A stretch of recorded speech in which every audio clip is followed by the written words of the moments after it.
আমাদেরকে অটো চলার জন্য পারমিট দিতে হবে। আন্দোলন যেন কোনোভাবেই থামছে না। ব্যাটারি চালিত রিকশা চালকদের দখলে চলে গেছে রাজধানী ঢাকা। এতে রাজধানীর বেশ কয়েকটি সড়কে যান চলাচল বন্ধ সহ তীব্র যানজটের সৃষ্টি হয়েছে। রোববার সকালে রাজধানী প্রেস ক্লাবের সামনে তোপখানা ও পল্টন সড়ক, মোহাম্মদপুর বেড়িবাঁধ, খিলগাঁও এবং যাত্রাবাড়ি এলাকায় সড়ক অবরোধ করেন ব্যাটারি চালিত রিকশা চালকেরা।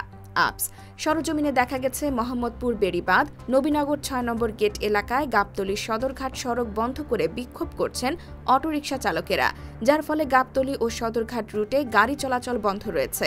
শত শত গাড়ি বেড়িবাঁধে আটকা পড়েছে। বাধ্য হয়ে পায়ে হেঁটে গন্তব্যে রওনা দিয়েছেন মানুষ।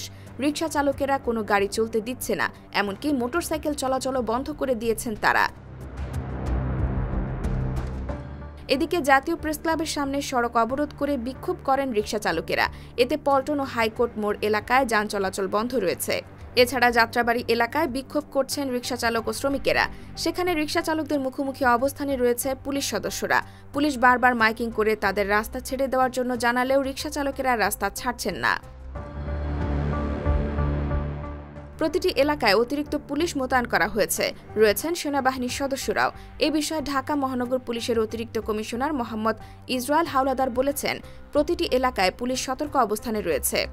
কোনো ধরনের নাশকতা ও বেআইনি কার্যক্রম করতে দেবে না পুলিশ।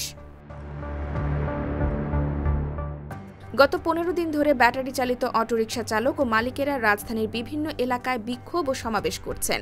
নিষিদ্ধ এই যান রাজধানীতে চলতে না দেওয়ার বিষয়ে সরকারের সিদ্ধান্ত প্রত্যাহারের দাবিতে তাঁরা এই বিক্ষোভ করছেন। গত সপ্তাহে উচ্চ আদালত থেকে ৩ দিনের মধ্যে ব্যাটারি চালিত রিকশা সরিয়ে নেওয়ার নির্দেশনা দেওয়া হলে চালক ও মালিকেরা আরও ক্ষুব্ধ হন। তাঁরা অন্তত পাড়া মহল্লার সড়কগুলোতে ব্যাটারি চালিত রিকশা চালাতে চান। IBTV USA, New York।